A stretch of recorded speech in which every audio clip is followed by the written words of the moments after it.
Se trata de Ángel Pedro Gómez. Él es licenciado en Ciencias Económicas y Empresariales por la Universidad Complutense de Madrid. Realizó también cursos de doctorado finalizados en el área de Economía Financiera y Contabilidad, obteniendo la suficiencia investigadora, y es también licenciado en Derecho por la UNED. A lo largo de su trayectoria profesional como economista ha sido asesor de diversos tipos de pymes y realizado trabajos profesionales en sectores como el metalúrgico, el audiovisual, la decoración, el auxiliar del automóvil o el informático. Ha sido consultor bilingüe en proyectos de ingeniería petrolífera en la compañía Chevron y ha sido director financiero de la empresa Fadin, además de administrador de empresas dedicadas a la administración de fincas y a la consultoría. Destaca en su currículum su vertiente docente en todos los tramos de la enseñanza y en diversas instituciones y universidades como el antiguo CES, hoy Universidad Europea de Madrid, el Instituto de Formación Empresarial de la Cámara de Comercio e Industria y también el Centro de Formación de la antigua Caja Madrid.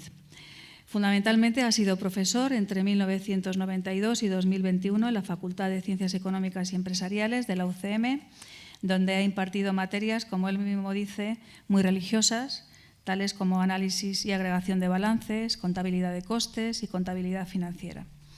Ha publicado artículos para los diarios Expansión, Cinco Días y El País y ha sido coautor de los libros sobre el Plan General de Contabilidad y Plan General de Contabilidad para Pymes.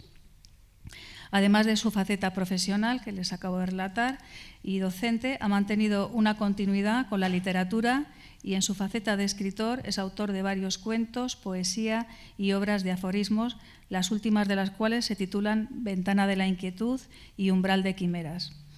Ángel forma parte de la Asociación Madrileña de Críticos, así como de la Asociación Española, y su aportación a este congreso nos trae otro aspecto que subvierte e interfiere la creación artística, evidenciando una notable vulnerabilidad.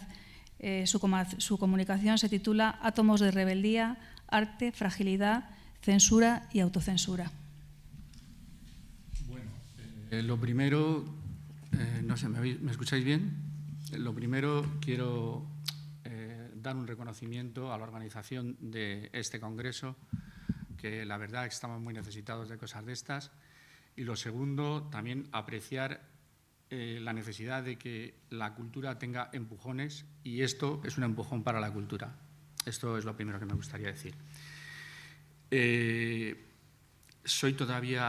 Soy analógico y no voy a utilizar los medios audiovisuales. Voy a leer la ponencia y es una reflexión que he hecho sobre estos temas de la autocensura, la censura, la fragilidad y el arte, y no me la sé de memoria, así que la voy a leer. ¿De acuerdo? La escribí y la voy a leer. Entonces empieza así. En los albores del tiempo, cuando las cuevas eran lienzos, nacía el arte en la tierra. En sus múltiples manifestaciones ha sido, históricamente, un medio de expresión fundamental para la humanidad. A través de la pintura, la escultura, la música, la literatura y otras formas artísticas, el ser humano ha forjado su visión del mundo, sus emociones, sus conflictos y sus anhelos. Nuestra especie ha creado esa fuerza gravitatoria que se denomina arte como resultado de nexos interferentes de actitudes y de procesos de naturaleza exclusivamente existencial. Todo artista se siente vinculado con el mundo de las aspiraciones para construir un pequeño todo. Las obras de arte se desenvuelven en virtud de procesos configurativos en los que es inevitable hablar de percepción, representación, erotismo, interpretación, cosificación y singularización. No siempre los procesos de percepción, representación e interpretación están libres de restricciones y de contingencias de censura y autocensura. La censura y la autocensura son manifestaciones de la fragilidad del arte, ya que reflejan la vulnerabilidad del creador ante las presiones externas e internas que limitan su libertad de expresión.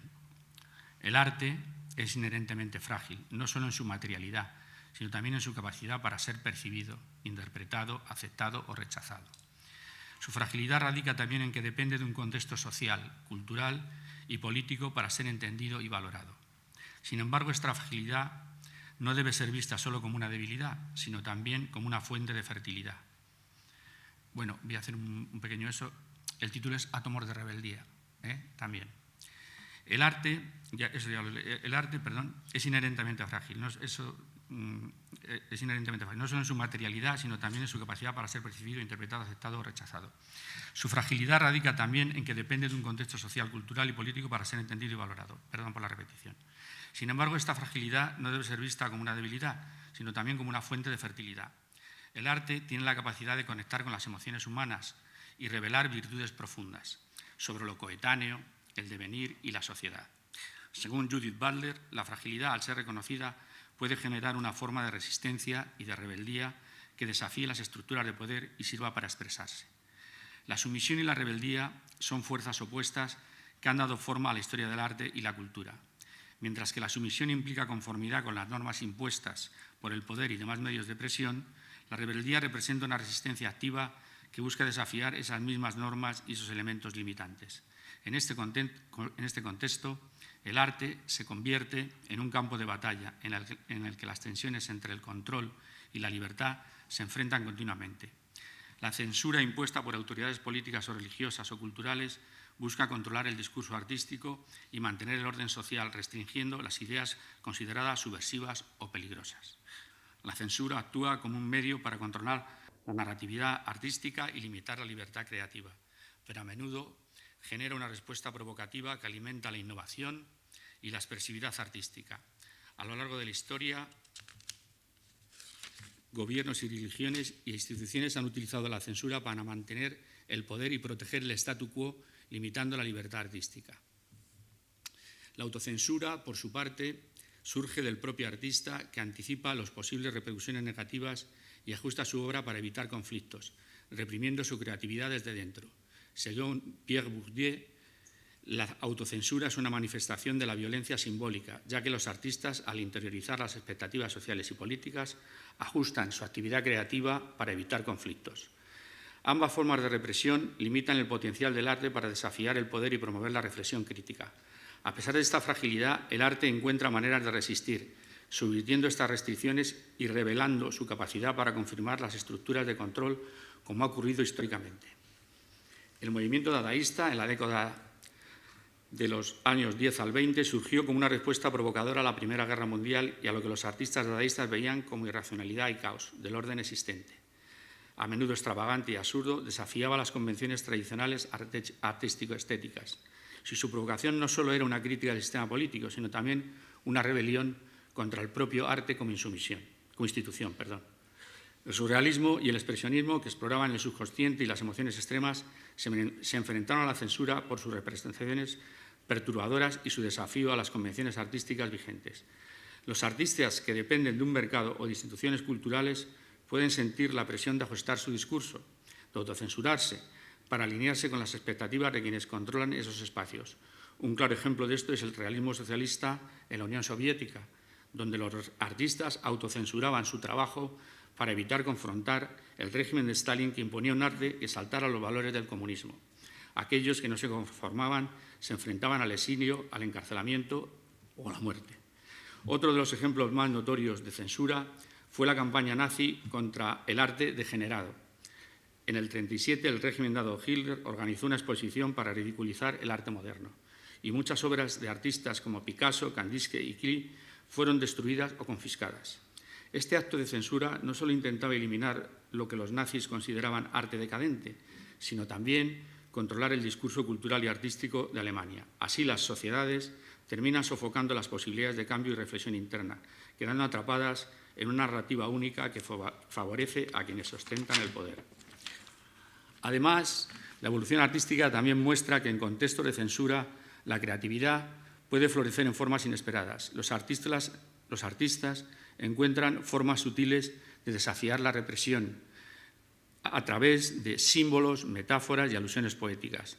La censura, en lugar de eliminar la disidencia, puede inspirar nuevas formas de resistencia y rebeldía artística.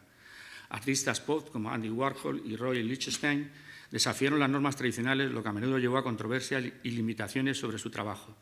La censura en el arte pop ha surgido debido a la naturaleza provocadora y crítica de este movimiento, que exploraba temas como el consumismo, la sexualidad y la cultura de masas. A pesar de las restricciones, el arte pop se mantuvo como una forma de crítica social, utilizando la ironía y el humor para cuestionar los valores predominantes, enfrentándose a la censura El arte Po reafirmó su capacidad para engendrar arte y exponer la superficialidad del consumismo. Una época en que se cree en los hechos, Happiness is a fact. Así, Billy Kluver, muy relacionado con estos artistas, acuñó el término de factualista, que estirándolo un poco nos llevaría a reemplazar el pop art por el término factualismo. La relación de Kluver con este tema se mueve en el contexto de cómo la tecnología y las nuevas formas de expresión artística que promovió surgieron una confrontación con las autoridades y los límites tradicionales del arte. Aunque Kluver no es conocido específicamente por luchar contra la censura, el trabajo que facilitó a muchos artistas, especialmente en la década de los 60, servía de exploración de temas vanguardistas y rebeldes que a veces chocaban con las normas de la época. Y todo con un sustrato de humor y filosófico. La naturaleza es un fact, es irónica. Especialmente Jasper Johns y Robert Rauschenberg difuminaron lo trivial a través de sus pinturas, rompiendo con las conformidades. Los rostros de las estrellas ocultan su fragilidad, ante paradójicamente sus posibilidades ilimitadas. No están libres de depresiones, suicidios y soledad. Véase Andy Warhol, de 25 Marilyn's. Desde los murales de Diego Rivera, que denuncian la explotación laboral, hasta las canciones de protesta de Bob Dylan durante la guerra de Vietnam, el arte y la música han sido manifestaciones poderosas contra la opresión y la injusticia. Ai Weiwei ha demostrado que, aunque la fragilidad puede ser una característica inherente al ser humano, el arte tiene la capacidad de trascender esta debilidad. Su obra revela que, aunque la censura y la autocensura sigan presentes, el arte no deja de ser una herramienta poderosa para cuestionar las estructuras de poder, para desafiar las convenciones y para recordarnos que la lucha por la justicia y la libertad no debe detenerse. Los artistas y pensadores que han sido perseguidos, exiliados o castigados han logrado en muchos casos trascender los límites impuestos. La literatura revoltosa, el arte rebelde y las ideas que desafían el poder han sobrevivido y siguen influyendo en el pensamiento contemporáneo. En este sentido, la censura, aunque pueda parecer victoriosa en el corto plazo, se enfrenta siempre a una resistencia inquebrantable, el deseo humano de expresar lo inefable, de confrontar lo injusto y de imaginar un mundo mejor y diferente. La censura y la autocensura afectan negativamente a la naturalidad y la espontaneidad artística al imponer restricciones externas que limitan la libre expresión del creador. Los medios de control sobre el proceso creativo inhiben la experimentación y el riesgo artístico, elementos fundamentales en el desarrollo de las nuevas formas e ideas. Surge el miedo o el temor, creando un conformismo. Pero aunque el miedo imponga su sombra y su confusión, la rebeldía arde con el corazón del arte, como llaman el desierto, negándose a apagarse, flama eternamente viva. La fuerza del arte, al igual que la de las ideas y el pensamiento, es imparable. A pesar de las leyes restrictivas, las éticas reductoras y las amenazas constantes, se sigue avanzando. A lo largo de la historia, muchos artistas han sido amenazados y censurados, pero han seguido adelante. Aunque las aberraciones del poder parecen no tener fecha de caducidad, el arte se mantiene como un antídoto ante la opresión, como un refugio para la libertad y como un inyector de conductas heterodoxas. En la creación contemporánea, el arte, la fragilidad, la inteligencia artificial y las redes sociales forman un conjunto de temas interconectados, donde los artistas exploran las tensiones entre la vulnerabilidad humana y las tecnologías emergentes. La censura virtual radica en la exposición constante en redes sociales y la presión de las normas digitales, que a menudo amplifican vulnerabilidades personales. En los últimos años, la IA ha irrumpido en el mundo del arte como una herramienta creativa y al mismo tiempo como un tema de reflexión crítica. Se generan obras utilizando IA, abriendo preguntas sobre la autenticidad, la autoría y la fragilidad de la identidad artística, poniéndose de manifiesto como una paradoja. Los sistemas de IA, a menudo percibidos como lógicos, infalibles, generan obras que se involucran en lo pasajero y lo vulnerable.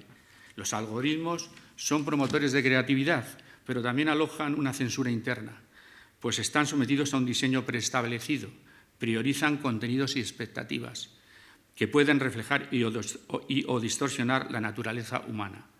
Las redes sociales, plataformas como Instagram o TikTok, han transformado cómo se distribuye y percibe el arte. La inmediatez y la celeridad de compartir también implica una exposición a la crítica inmediata y a propiciar la autocensura y la vulnerabilidad. En este entorno, los artistas que trabajan con IA pueden sentir la presión de producir contenido atractivo o viral, lo que introduce un nuevo tipo de fragilidad, la de la relevancia y la visibilidad. donde el arte se ve moldeado no solo por la intención del creador, sino también por la censura instantánea de un público global y digital que, curiosamente, suele estar amparado en el anonimato. No se puede hablar de plena independencia creativa si los artistas se enfrentan o padecen la censura y la autocensura. Cuando los colores son palabras y además tienen átomos de rebeldía, se forma la literatura pictórica insurrecta, que expone emociones, ideas o críticas que revelan que los autores tienen, a pesar de los riesgos, un esperanzador horizonte semántico y filosófico.